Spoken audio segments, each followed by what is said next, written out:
En general, la tasa de crecimiento regional se viene reduciendo, al igual que la tasa de crecimiento a nivel global.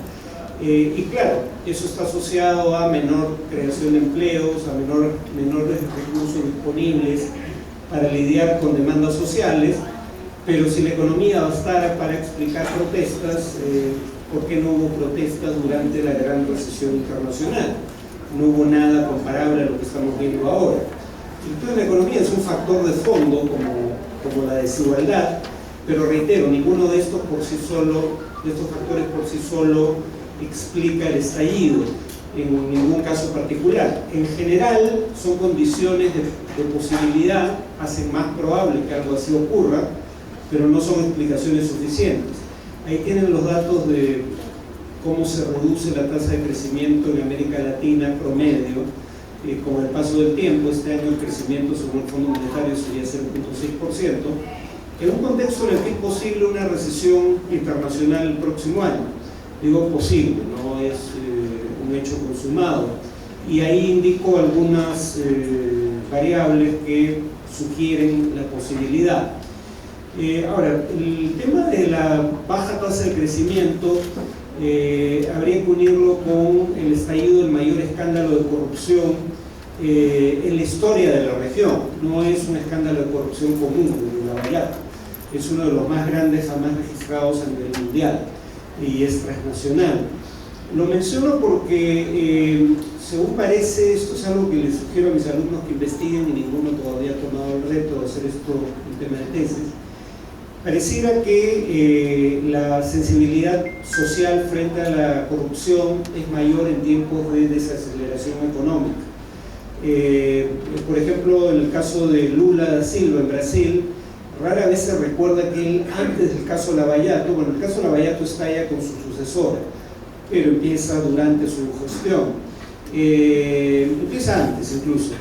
Pero hubo un escándalo de corrupción significativo, el caso del Mensalao, pero en una época en donde la economía brasileña crecía a tasas altas y Lula tenía niveles de aprobación que estaban entre 70 y 80%. En ese contexto, el escándalo de corrupción pasó virtualmente desapercibido. América Latina es, junto con el África subsahariana, la región más desigual del mundo. La desigualdad suele estar asociada a altos niveles de desigualdad, a polarización política, y a lo que se da a llamar mercantilismo, digamos, acceso privilegiado de grupos de interés a las decisiones políticas. Entonces son factores que contribuyen a explicar lo que ocurre como condiciones de posibilidad, no como detonantes. Sobre el caso ecuatoriano, la tragedia en el caso ecuatoriano es que una medida que en mi opinión iba en la dirección correcta, la eliminación del subsidio generalizado a los combustibles, digamos, si bien era una medida positiva a mediano y largo plazo, sus costos distributivos a corto plazo ayudan a entender el problema. Además, en el caso ecuatoriano, la causa es claramente el paquete de austeridad y, sobre todo, dentro de ese paquete, la eliminación del subsidio a los combustibles. Es un subsidio regresivo en cuanto a su efecto distributivo. Subsidia más al que más tiene. Digamos, al pobre en materia de transporte le subsidia el pasaje en bus, pero al rico le subsidia llenar el tanque de una 4x4, una camioneta deportiva, y obviamente el beneficio es mayor. Por no mencionar su costo de oportunidad, en lugar de subsidiar el combustible, sobre todo a sectores de altos ingresos, el Estado podría haber dedicado esos recursos a construir hospitales, por ejemplo. Por no mencionar que parte del subsidio ni siquiera queda en la economía local, como nos pasó a nosotros cuando teníamos un subsidio similar. Parte del subsidio de los combustibles se va en contrabando de combustible a países vecinos, Perú y Colombia en el caso de Ecuador. Por no mencionar el hecho de que estos subsidios terminan creando problemas fiscales que llevan al tipo de ajuste que intenta hacer el gobierno de Lenín Moreno. Y eso también es un costo para la sociedad producto del subsidio. El ajuste es una consecuencia, es parte del mismo. Ahora, la razón por la que una medida que en principio es positiva podría haber llevado a las manifestaciones que hemos visto, es que se da en un contexto de otras medidas, bueno, además de que tiene un costo por sí misma para toda la sociedad en el corto plazo, se da un contexto de medidas adicionales que nuevamente, pudiendo ser positivas a mediano y largo plazo, en el corto plazo tenían un efecto distributivo probablemente regresivo. Flexibilización del mercado laboral, los grupos sindicalizados lo veían como una pérdida de derechos adquiridos, reducción de impuestos a sectores de altos ingresos, digamos, la reducción de los aranceles a las importaciones de bienes de capital, por ejemplo. Que nuevamente el argumento era, esto va a generar inversión, la inversión generará crecimiento y empleo en el futuro, y por ende también mayores salarios. Pero en el corto plazo está reduciendo el subsidio a toda la sociedad, incluyendo a los sectores de menores ingresos, mientras reduces impuestos a sectores de altos ingresos. Esto era percibido como injusto. Si el gobierno probablemente hubiera empezado por donde ha terminado, con una reducción parcial del subsidio de los combustibles, que por ejemplo mantuviera el subsidio al transporte público, por ejemplo, el ahorro fiscal obviamente hubiera sido menor, pero probablemente la decisión hubiera sido políticamente sostenible. Ahora el gobierno se ha visto obligado a eliminar el subsidio y está negociando medidas alternativas con, sobre todo la CONAIE, la Confederación de Nacionalidades Indígenas del Ecuador, que es quien encabezó las movilizaciones. El caso chileno es un caso, a diferencia de Ecuador, donde esto ya había pasado antes y era previsible, el caso chileno es un caso único y paradójico, ¿no? La desigualdad de ingresos se redujo durante este siglo en Chile, contra lo que se suele creer. Chile no se ha vuelto más desigual en buena parte del siglo XXI, se ha vuelto menos desigual. Las sociedades altamente desiguales, como sigue siendo Chile, suelen tener niveles relativamente bajos de movilidad social. O sea, movilidad social indica qué probabilidad tiene una persona de ingresos medios de pasar eventualmente al estatus de una persona de altos ingresos o de bajos ingresos. La movilidad social puede ser ascendente o descendente. Chile tiene altas tasas de movilidad social, contra lo que se suele creer, por no mencionar que tiene un ingreso per cápita ya propio de un país de ingresos altos, $16.000, mayor aún si se mide por paridad de poder de compra. ¿Cuál es entonces el problema? Algunos dirían, bueno, si Chile es un país de altos ingresos, su punto de comparación ya no debiera ser una región de ingresos medios como América Latina. Bueno, entonces el paso dado que toman fotos, yo no tengo problema con que se distribuya luego el PowerPoint, está a disposición de los organizadores del evento, quien quiera acceder a él, por mí no hay ningún problema. Chile, digamos, debería ser comparado probablemente con países de altos ingresos, básicamente los países de la Organización de Cooperación y Desarrollo Económico, la OCDE, a la que ya pertenece Chile. Medido de esa manera, Chile tiene una presión tributaria que en promedio es bastante menor que la de la OCDE, o sea, del grupo de países desarrollados fundamentalmente. El promedio de la OCDE es 34%, en Chile es 20%, y la tributación en Chile no es particularmente progresiva, depende mucho de impuestos indirectos como el IVA, nuestro IGB. El gasto social chileno no es bajo para estándares latinoamericanos, pero sí es bajo para estándares de la OCDE, donde el promedio es 20% y en Chile es 11%. Y pese a reducir la desigualdad de ingresos, en 2015 Chile seguía siendo uno de los países más desiguales de América Latina, sexto, y del mundo, 14º. Y en el tema específico de la movilidad social, la paradoja, bueno, como estamos tarde, voy a abreviar. La paradoja es que, si bien hay alta movilidad social, la movilidad social descendente es mayor que la movilidad social ascendente. O sea, sí, un chileno de ingresos medios tiene una probabilidad comparativamente alta de ver subir sus ingresos y pasar a ser parte del 20% de la población de mayores ingresos. Pero tiene una probabilidad todavía más alta de ver reducir su ingreso y terminar en el 20% de la población de menores ingresos, probablemente en parte porque la red de protección social comparada con otros países de altos ingresos, es relativamente pequeño. Eso es como las políticas sociales podrían ser consideradas como la red del trapecista. El trapecista puede caer, pero nunca cae al piso, cae a la red. Bueno, las políticas propias del estado de bienestar un poco tienen como propósito detener la movilidad social descendente. Al tener menos de estas políticas, comparado con países de altos ingresos, Chile tiene mayores tasas de movilidad social descendente, probablemente también por eso. Cuando uno se pregunta qué factores ayudan a explicar la actitud frente a la política en Chile, por ejemplo, la aprobación presidencial o la satisfacción con la democracia, una variable es la que uno supondría. Sectores de bajos ingresos suelen estar más descontentos con el statu quo en términos políticos, con el estado de cosas reinante. Pero la otra variable, tan o más importante, es cómo te ha ido en los últimos años, cuál ha sido la evolución de tu nivel de ingresos. Entonces, incluso gente de altos ingresos, pero que en años recientes había visto descender su nivel de ingresos, está participando de las protestas. Uno ve protestas en Las Condes, un barrio de clase alta. Bueno, hay sectores de ingresos altos que han visto reducir su nivel de ingresos en años recientes. Nuevamente, el tema de la movilidad social descendente. En el caso de Bolivia, Evo Morales cosechó lo que sembró, ¿no?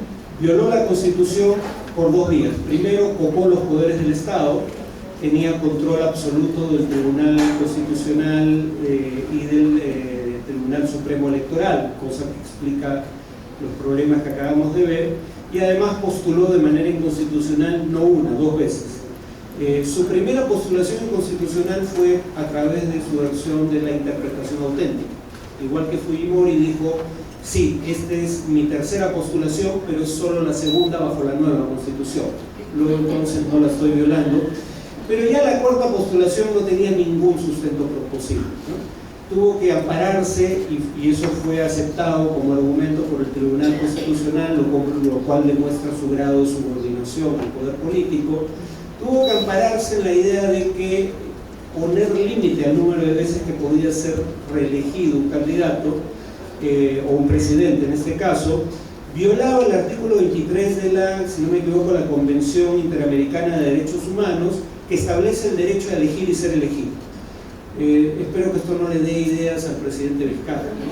Según esta versión, es una violación a los derechos humanos poner límite al número de veces que alguien puede ejercer la presidencia.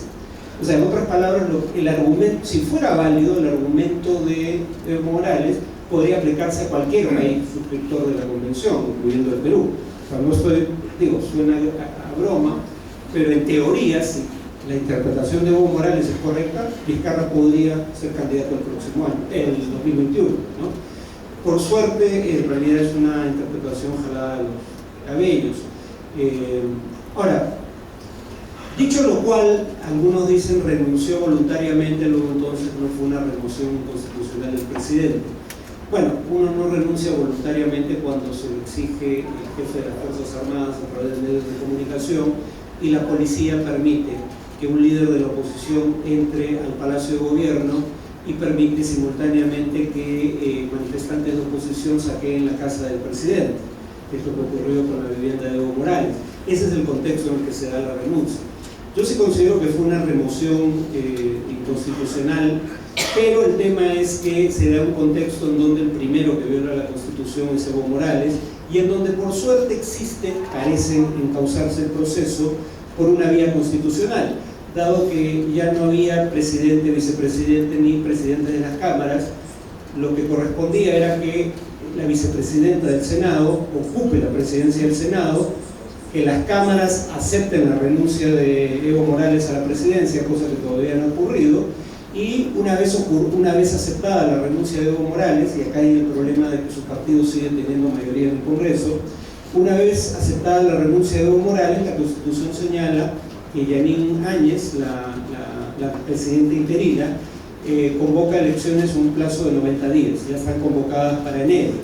La buena noticia dentro del panorama boliviano es que parece que la crisis se está encauzando por vías constitucionales.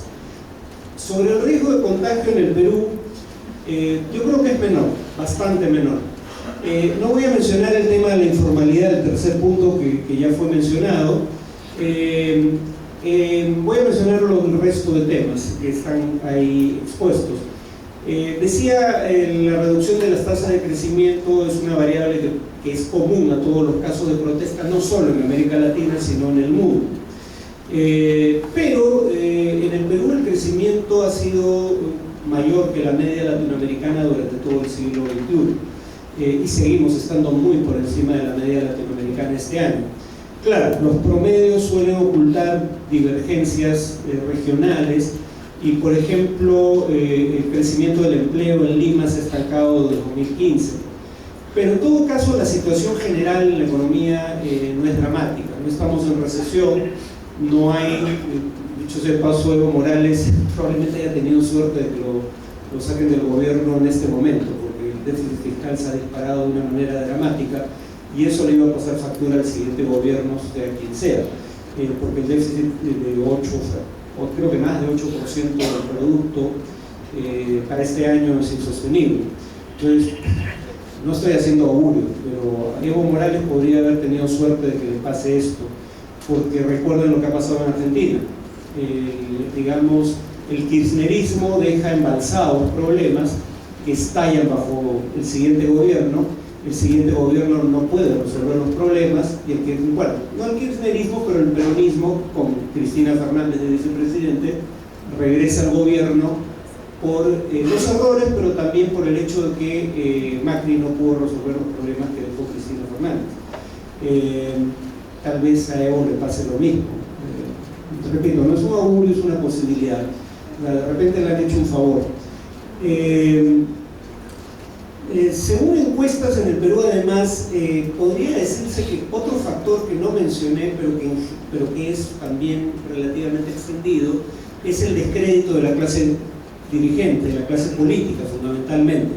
Cuando uno ve encuestas de opinión, al margen de lo que pensemos de esos temas, la opinión pública parece creer mayoritariamente que los problemas de corrupción en la clase política y los problemas de escasa representatividad en el sistema político están siendo abordados. Recordemos que la disolución del Congreso tuvo una aprobación de entre 85 y 90%. Y recordemos que, aunque claramente hay un abuso de la prisión preventiva, a nivel de opinión pública la percepción es que el que es acusado va preso, por lo menos impunidad no hay. De hecho, los excesos van en el sentido contrario, de meter preso a quien probablemente no debería estar preso, pero no tenemos el problema que sí tienen otros países, de que quienes deberían estar presos sigan libres, ¿no? Por otro lado, tal vez una razón por la que en Argentina, país que está en una profunda recesión, no ha habido protestas en meses recientes, es que la forma de protestar era votando por la oposición al gobierno. Acá tenemos elecciones parlamentarias en enero y probablemente hasta enero se concentre la atención de buena parte del electorado. Entonces, yo siempre es riesgoso hacer predicciones, pero yo me atrevería a decir que de acá a enero no esperaría nada importante en materia de movilizaciones, salvo casos que son regionales, como el de Tía María, pero nada de las dimensiones que hemos visto en Ecuador o Chile. Un ex alumno mío, y uno siempre se siente orgulloso de los logros de sus ex alumnos, Omar Aguapara, acaba de sacar una tesis doctoral muy buena y sacó un artículo en el diario El Comercio, tienen ahí el link, sobre cómo las protestas suelen tener mayor éxito cuando se dan ahí donde se toman las decisiones políticas y económicas fundamentales, o sea, la capital habitualmente. Y cómo, a diferencia de Bolivia y Argentina, donde los mayores beneficios de la apertura comercial se dan en áreas fundamentalmente rurales, y la medida en que hay costos, los costos se dan, por ejemplo, en el caso de Argentina, en el cordón industrial que rodea Buenos Aires, mientras que en Bolivia y Argentina las protestas han sido, aunque nacionales, fundamentalmente en grandes ciudades y particularmente en la capital. En el Perú los beneficios de la apertura comercial se han concentrado en la costa y en ciudades de la costa. No han sido tan grandes en las sierras, salvo probablemente Arequipa y Junín, o en la Amazonía. Y nuevamente, el tema es que las protestas en la Amazonía o en las zonas altoandinas tienen menor impacto político que las protestas en Lima. Vemos cómo en el caso de la ley Culpín, protestas juveniles lograron que el gobierno retroceda en una norma nacional. Es más importante movilizarse ahí donde las protestas causan mayor disrupción, pueden causar mayor impacto económico y claramente también político. No es casual que en el caso de Ecuador la CONAIE, la Confederación de Nacionalidades Indígenas, movilice entre 20 y 25.000 personas a la capital Quito cada vez que quiere que el gobierno retroceda en una decisión, o sencillamente cada vez que quiere tumbarse al gobierno, porque también ha logrado en el pasado. Y recordemos cómo en esta crisis el presidente responde trasladando la sede de gobierno a Guayaquil. Se va de la capital, sede de la capital, pero el gobierno ya no estaba tan expuesto a las protestas en la capital como lo hubiera estado si se hubiera quedado en Quito. Ahora, en el Perú no existe nada equivalente a la CONAIE. Acabo de decir que esta organización, cada vez que hay una crisis o que quiere provocar una crisis, traslada cuando menos 20.000 personas del interior del país a la capital y las mantiene en la capital durante semanas, en caso de ser necesario, hasta obtener una respuesta favorable a sus demandas. En el Perú no hay ninguna organización social remotamente comparable, ni siquiera la CGTP a fines de los 70, que convocaba paros nacionales con relativo éxito. La CGTP es una sombra de lo que solía ser, e incluso en su momento de auge probablemente la CGTP agrupaba a poco menos del 10% de la población económicamente activa. Tampoco tenemos precedentes de movilizaciones que involucren a 5% o más de la población, como hemos visto en Chile. Esa es la prueba de que, más allá de que pueda o no haber injerencia de fuerzas extrañas, esto realmente tiene respaldo popular. Los estudios sugieren que para derrocar un régimen político, no para hacer reformas dentro de un régimen democrático, el umbral crítico de movilización es 3.5% de la población. En Chile se ha logrado superar ese umbral. Solo para terminar, esto es un ejemplo de lo que decía respecto a cómo se distribuyen los beneficios de la apertura comercial. El cuadro de regiones beneficiadas por el APDEA lo tomé de un texto de Roberto Abusada, que creo que iba a venir, no sé si... Y claro, esto no es quien se beneficia más de la apertura comercial, pero es un proxy, o sea, es algo que sugiere, es un indicador similar. Y básicamente la DEA, estos beneficios arancelarios que nos concedió unilateralmente Estados Unidos antes del TLC, producían el tipo de beneficio que ven ahí. Las regiones coloreadas, más clara, más oscura, quiere decir de menor a mayor grado de beneficio, son las principalmente beneficiadas por el APDEA, y diría que probablemente sea algo igual en cuanto a las zonas beneficiadas por la apertura comercial. El segundo mapa es el resultado de segunda vuelta en las elecciones presidenciales de 2006. Fíjense cómo casi todas las zonas que gana Humala son zonas que no se habían beneficiado de la APDEA, y en general probablemente se han beneficiado menos de la apertura comercial. Gracias.